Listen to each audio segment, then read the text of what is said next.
Hi hello నమస్తే welcome to PSV news. నేను సుమన్. ఇటీవల కాలంలో ప్రతిష్టాత్మకమైనటువంటి ఉస్మానియా యూనివర్సిటీ ఆర్ట్స్ కాలేజ్ ప్రిన్సిపాల్గా డాక్టర్ కాసిం సార్ని నియమించిన విషయం మనందరికీ తెలిసింది. అయితే తాజాగా ప్రిన్సిపాల్గా పదోన్నతి పొందినటువంటి చింతకింది కాసిం సార్ గురించి చాలా విషయాలు తెలుసుకోవాల్సినటువంటి అవసరం ఉంది.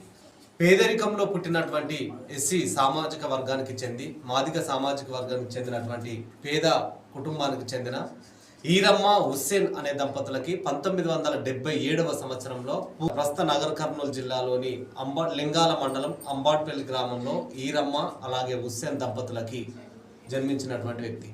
చిన్ననాడు చదువుకుందామనే ఆశ ఆకాంక్ష ఉన్నప్పటికీ కూడా చదివించడానికి ఆర్థిక స్తోమత లేనటువంటి పరిస్థితులలోకి వెళ్ళి చిన్నప్పుడే 6-5 చదువుతున్నటువంటి రోజుల్లోనే పశువుల కాపరిగా వాళ్ళ గ్రామ ప్రజలందరికీ తెలిసిన వ్యక్తి డాక్టర్ కాసిం సార్ గారు. పశువుల్ని మేపుతున్న క్రమంలో రాత్రిపూట బడి నిర్వహణలో భాగంగా వీళ్ళ లింగాల మండలం బంట్పల్లి గ్రామంలో కూడా రాత్రి వయోజన విద్య ద్వారా విద్యను అందిస్తున్నటువంటి ఆ తరుణంలో పొద్దాక పశువుల కాపరిగా పనిచేసినటువంటి కాసిం సార్ వయోజన విద్య ఏదైతే ఏర్పాటు చేశారో వాళ్ళ గ్రామంలో దాని ద్వారా అక్షరాలు నేర్చుకొని తద్వారా 1వ తరగతి 2వ తరగతి 5వ తరగతి దాకా ఈ అక్షరాభ్యాసం కూడా వయోజన విద్య కేంద్రంలోనే పూర్తి చేశారు. అలా చదువుతున్నటువంటి ఆ రోజుల్లో పక్కనున్నటువంటి లింగాల మండలంలో 5వ తరగతికి సాంఘిక సంక్షేమ గురుకుల పాఠశాలలో 5వ తరగతికి వయోజన విద్య నుండి 5వ తరగతి ప్రవేశ పరీక్ష రాసి ప్రవేశ పరీక్షలో ఉత్తీర్ణత సాధించి లింగాల మండలంలోని సోషల్ వెల్ఫేర్ సాంఘిక గురుకుల పాఠశాలలో గురుకులంలోకి వెళ్ళడం జరిగింది. గురుకులంలో చదువు ప్రారంభించి అంటే 5వ తరగతి హై స్కూల్ విద్య ప్రారంభించినటువంటి కాసిం సార్ గారు 10వ తరగతి వరకు లింగాల మండలంలో చదివి ఆ తర్వాత సిద్దిపేట జిల్లాలోని ఉట్నూరులో ఉన్నటువంటి సాంఘిక సంక్షేమ గురుకుల పాఠశాల కళాశాలలోని ఇంటర్మీడియట్ని పూర్తి చేశారు. ఆ తర్వాత ఇంటర్ పూర్తి అవ్వగానే హైదరాబాద్లోని నిజాం కాలేజీలో డిగ్రీ పూర్తి చేశారు. అలా డిగ్రీ పూర్తి చేసినటువంటి కాసిం సార్ గారు ఉస్మానియా యూనివర్సిటీలో ఎంఏ పూర్తి చేసుకొని అలాగే హైదరాబాద్లోని కేంద్ర విశ్వవిద్యాలయంలో ఎంఫిల్ పూర్తి చేసుకొని అదే ఉస్మానియా యూనివర్సిటీలో పిహెచ్డి కూడా పూర్తి చేశారు. సో అదే ఉస్మానియా యూనివర్సిటీలో చదివినటువంటి డాక్టర్ కాసిం సార్ గారు అదే పాఠశాల ఆర్ట్స్ కళాశాలకి ప్రిన్సిపాల్గా కావడం వెనకాల అనేక ఇబ్బందులు బాధలు ఉన్నాయని కూడా చెప్పవచ్చు.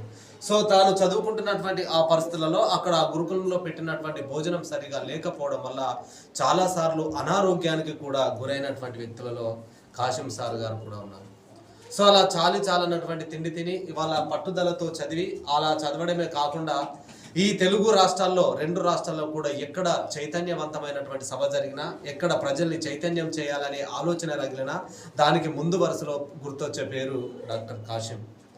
సో ఈయన తెలుగు రాష్ట్రాల్లో ఎక్కడైనా సరే పేదలకి ముఖ్యంగా సామాజిక న్యాయానికి పేరుగాంచినటువంటి సభలు సమావేశాలలో తమ ప్రసంగాల ద్వారా ముఖ్యంగా విద్యార్థి లోకానికి తన ప్రసంగాల ద్వారా అవగాహన కార్యక్రమాల్ని ఇస్తూ చైతన్యపరచడంలో కాసిం సార్ని మించిన వారు లేరని భావించవచ్చు. సో అటు ఆర్థికంగా రాజకీయంగా ఎస్సీ ఎస్టీ బీసీ మైనార్టీల్లో చైతన్యాన్ని రగిలిస్తూ ముఖ్యంగా రాజకీయ సమానత్వం కోసం సామాజిక సమానత్వం కోసం జరుగుతున్నటువంటి పోరాటంలో విద్యార్థులని ముందుంచాలి, తెలంగాణ రాష్ట్ర పోరాటంలో కూడా విద్యార్థులని ముందుంచాలనే లక్ష్యంతో తెలంగాణ విద్యార్థి ఫ్రంట్ అనే ఒక విద్యార్థి సంఘాన్ని స్థాపించి తద్వారా అనేక చైతన్య కార్యక్రమాలు అవగాహన కార్యక్రమాలు నిర్వహించారు కాసిం సార్ గారు. సో అలాగే 100 ఏళ్ల చరిత్ర కలిగినటువంటి తెలుగు పాఠ్య ప్రణాళిక సంఘానికి రాష్ట్ర అధ్యక్షులుగా అనేక సేవలు అందించినటువంటి గొప్ప మానవతావాది కాసిం సార్ అని చెప్పవచ్చు. సో ఇలా అనేక ఆటుపోట్లను ఎదుర్కొని ఇవాళ దేశంలోకెల్లా ప్రతిష్టాత్మకమైనటువంటి ఉస్మానియా యూనివర్సిటీ ఆర్ట్స్ కళాశాలకి ప్రిన్సిపాల్గా పదోన్నతి పొందడం అనేది అత్యంత గర్వకారణం అని చెప్పవచ్చు. 2004లో ప్రారంభమైనటువంటి 2004లో అధ్యాపకుడిగా ప్రారంభించి ఆ తర్వాత అసిస్టెంట్ ప్రొఫెసర్గా ఆ తర్వాత అసోసియేట్ ప్రొఫెసర్గా ఆ తర్వాత ప్రొఫెసర్గా తాజాగా నేడు ఆర్ట్స్ కళాశాల ప్రిన్సిపాల్గా అంచెలంచెలుగా తన విజ్ఞానాన్ని పెంపొందించుకుంటూ ఇతరులకి సహాయ సహకారాలు అందిస్తూ ప్రజల్లో విద్యార్థుల్లో చైతన్యాన్ని రగిలిస్తూ ఈరోజు ఆర్ట్స్ కళాశాలకే ప్రిన్సిపాల్గా ఎదిగారంటే ఆయన యొక్క విజ్ఞానానికి, ఆయన యొక్క అభినయానికి మనందరం ఒకసారి ఆయనను గుర్తు చేసుకోవాల్సినటువంటి అవసరం ఉంది. సో తినడానికి కూడా తిండి లేనటువంటి దశ నుండి ఇవాళ అత్యంత ప్రతిష్టాత్మకమైనటువంటి ఆర్ట్స్ కళాశాలకి ప్రిన్సిపాల్గా ఎదిగినటువంటి ఆ వైఖరిని, ఆ వైనాన్ని ప్రతి విద్యార్థి కూడా ఆదర్శంగా తీసుకోవాల్సినటువంటి అవసరం ఎంతో ఉంది. సో వృత్తిపరంగా న్యాయం చేస్తూనే అనేక తెలుగు రాష్ట్రాల్లో అనేక ప్రసంగాల ద్వారా ప్రజల్ని చైతన్యం చేస్తున్నటువంటి కాశం సార్ గారు మరెన్నో ఉన్నతమైనటువంటి పదోన్నతులు పొందాలని పిఎస్వి న్యూస్ తరఫున మనసారా కోరుకుంటూ నేను మీ Suman. Thank you one and all. Please subscribe my channel.